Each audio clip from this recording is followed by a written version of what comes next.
7th standard term 1ல் இருக்க எடுத்துக்காட்டு சம் பாருங்க. கொடி தினத்தை முன்னிட்டு பெரோஸ்கான் தன் வகுப்பு தோழர்கள் ஒவ்வொருவரிடமும் தலா ரூபாய் 25 வீதம் மொத்தம் ரூபாய் 1150 வசூலிக்கிறான். அதாவது பெரோஸ்கான் 25 ரூபா கொடி தினத்தை முன்னிட்டு 25 ரூபா வீதம் மொத்தம் 1150 ரூபா வகுப்பு தோழர்கிட்ட இருந்து வாங்கியிருக்காங்க. ஆசிரியரின் அறிவுறுத்தலின்படி ஒவ்வொருவருக்கும் ரூபாய் 8 திருப்பி தருகிறான் எனில் ஆசிரியரிடம் ஒப்படைத்த தொகையினை காண்கன்னு சொல்லியிருக்காங்க. அதாவது வகுப்பு தோழர்கிட்ட இருந்து 25 ரூபா வீதம் 1150 ரூபா வாங்குறாங்க. எத்தனை மாணவர்கள்னு ஃபஸ்ட்டு கண்டுபிடிக்கணும். ஏன்னா திரும்ப ஒவ்வொருத்தவங்களுக்கும் 8 ரூபா திரும்ப தராமல. அப்போ மொத்தம் எத்தனை மாணவர்கள் இருக்காங்கன்னு கண்டுபிடிக்கணும். அப்போ 1150/25ன்னு எழுதுவோமா. இப்போ 5ஆல் அடித்தோம்னா 5 25 2 10 மிச்சம் 1 3 15 0. அடுத்து 5ஆல் அடித்தோம்னா 1 5 4 20 மிச்சம் 3 6 30. அதாவது 46 மாணவர்கள் இருக்காங்க. 46 மாணவர்கள் ஒவ்வொருத்தங்கிட்டையும் 25 ரூபா வாங்கி 1150 ரூபா மொத்தம் வாங்குறாங்க. அதுக்கடுத்து பாருங்கள் 8 ரூபா ஆசிரியர் அறிவுறுத்தலின்படி திருப்பி தராங்க. அப்போ 46 மாணவர்கள் ஒவ்வொரு மாணவர்களுக்கும் 8 ரூபா கொடுக்கும்போது 46 மாணவருக்கும் கொடுக்கணுமா. அப்போ 46 × 8ன்னு எழுதுவோமா. இப்போ 46ஐயும் 8ஐயும் பெருக்கணும். 6 8 48 மிச்சம் 4 4 8 32 32 4 36. அதாவது திருப்பி கொடுத்த தொகை 368 ரூபா கொடுத்துருக்காங்க. வாங்கினது மொத்தம் எவ்வளோ 1150லேருந்து 368 ரூபாயை திருப்பி கொடுத்துருக்காங்க. இப்போ மீதம் எவ்வளோ இருக்குதுன்னு கண்டுபிடிக்கணும். இதிலேருந்து இதை கழிச்சிருவோமா. 4 10லேருந்து 8 போச்சுன்னா 2 14லேருந்து 6 போச்சுன்னா 8 அடுத்து 10லேருந்து 3 போச்சுன்னா 7. அப்போது ஆசிரியரிடம் ஒப்படைத்த தொகை 782 ரூபா.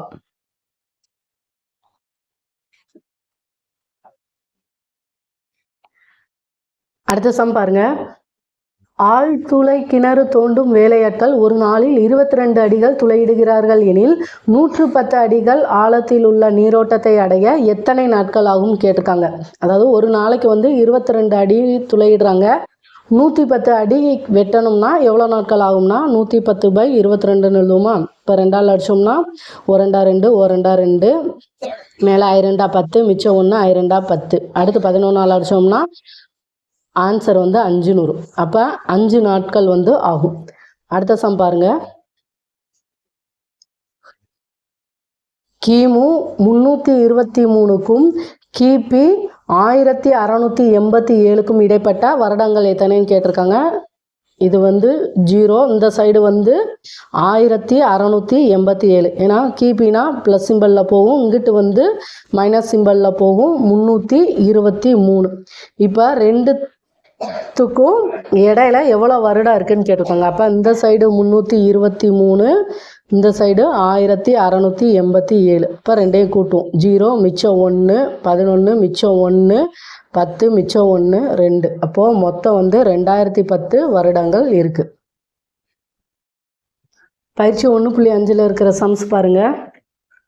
ஃபஸ்ட்டு காஷ்மீரில் ஒரு நாள் இரவின் வெப்பநிலை -5 டிகிரி செல்சியஸ், மறுநாள் அவ்வெப்பநிலை 9 டிகிரி செல்சியஸாக உயர்ந்தது எனில் அதிகரித்த வெப்பம் என்னன்னு கேட்டிருக்காங்க. இப்போ 0 இந்த சைடு நமக்கு -1 -2ன்னு போகும். -5 டிகிரி செல்சியஸ் இருக்குது. அடுத்த நாள் 9 டிகிரி செல்சியஸ்க்கு வந்துடுது. அப்போது அதிகரித்த வெப்பம் என்னன்னு கேட்டிருக்காங்கன்னா இதையும் கூட்டுவோம். இங்கே -5 இருக்கும். அதாவது 5 இது இருக்குது, இந்த சைடு 9 இருக்குது. இப்போ ரெண்டையும் கூட்டினா 14 டிகிரி செல்சியஸ் அங்கே அதிகரிச்சிருக்கு. அடுத்து பாருங்கள். ஓர் அணுவில் உள்ள புரோட்டான்கள் நேர்மின் சக்தியையும் எலக்ட்ரான்கள் எதிர்மின் சக்தியையும் பெற்றிருக்கும். ஓர் எலக்ட்ரானும் ஒரு புரோட்டானும் சேரும்போது அது நடுநிலையை அடைந்து மின்சக்தியை இழக்கிறது எனில் பின்வருவனவற்றின் மின் அளவுகளை கணக்கிடுதுன்னு சொல்லியிருக்காங்க. அதாவது கூட்ட சொல்லியிருக்காங்க. எலக்ட்ரான்னா மைனஸ் சிம்பல் வரும், புரோட்டான்கள்னா ப்ளஸ் சிம்பல். இப்போ -5 + 3னா நமக்கு -2. அடுத்து 6 புரோட்டான்கள். இப்போ ப்ளஸ் சிம்பலு, 12 எலக்ட்ரான்கள் -12. அப்போ நமக்கு -6ன்னு கிடைக்கும். 9 புரோட்டான்கள் +9 அடுத்து -12. ஏன்னா எலக்ட்ரான்கள்னா மைனஸ் சிம்பல், அப்போ நமக்கு -3ன்னு கிடைக்கும். அடுத்து 4 புரோட்டான்கள் மற்றும் 8 எலக்ட்ரான்கள். 4 - 8 -4. அடுத்து 7 புரோட்டான்கள் 6 எலக்ட்ரான்கள் -6. இப்போ 1 வந்து புரோட்டான்களுக்கு ப்ளஸ் சிம்பலு, எலக்ட்ரான்களுக்கு மைனஸ் சிம்பல். அப்போ ரெண்டையும் கூட்டும்போது நமக்கு ஆன்சர் இது கிடைக்கும். ரெண்டாவதுல 6 புரோட்டான்கள் மற்றும் 6 எலக்ட்ரான்கள். அப்போ 6 + 6 -6. இப்போ நமக்கு 0ன்னு கிடைக்கும். மூணாவது சம் பாருங்க. செல்சியஸில் அளவு கொடுத்துட்டு கெல்வினா மாற்ற சொல்லியிருக்காங்க. நமக்கு ஃபார்முலாவும் கொடுத்துட்டாங்க. T degree Celsius = T + 273 × K. First இது பாருங்கள், -275 டிகிரி செல்சியஸ். இதை கெல்வினா மாற்றணும். இப்போ T டிகிரி செல்சியஸ் = T + 273 கொடுத்துருக்காங்களா, அந்த டீங்கிற இடத்துல நம்ம -275ன்னு போடுவோம், ப்ளஸ் 273. இப்போ இது பண்ணும்போது நமக்கு -2 கெல்வின் கிடைக்கும். அடுத்து பாருங்க, 45 டிகிரி செல்சியஸ்ன்னு கொடுத்துருக்காங்க. டீங்கிற இடத்துல 45 + 273 K. இப்போ ரெண்டையும் கூட்டினோம்னா 8, 7 நாளையும் கூட்டினா 11, மிச்சம் 1, 2 1 3, 318 K. அடுத்து மூணாவது -400 டிகிரி செல்சியஸ். இப்போ டீங்கிற இடத்துல -400 + 273. இப்போ கழிச்சோம்னா 400 273 3 9 10. இப்போ 10லேருந்து 3 போச்சுன்னா 7, 9லேருந்து 7 போச்சுன்னா 2, 3லேருந்து 2 போச்சுன்னா 1. பெரிய நம்பருக்கு மைனஸ் சிம்பிள் இருக்குது. இப்போ -127 K. அடுத்து பாருங்கள், -273 டிகிரி செல்சியஸ்ன்னு கொடுத்துருக்காங்க. -273 + 273 K. இப்போ இது நமக்கு 0ன்னு கிடைக்கும், 0 K. அடுத்த சம் பாருங்கள். ஒரு மாணவனின் வங்கி கணக்கு கீழே கொடுக்கப்பட்டுள்ளது. ஒரு மாதத்தில் நிகழ்த்தப்பட்ட பணப்பரிமாற்றத்திற்கு பிறகு அவனுடைய மீதி இருப்பு தொகை என்னன்னு கேட்டிருக்காங்க. ஆரம்ப இருப்பு தொகை 690ன்னு கொடுத்துருக்காங்க. 690 ரூபா இருக்குது.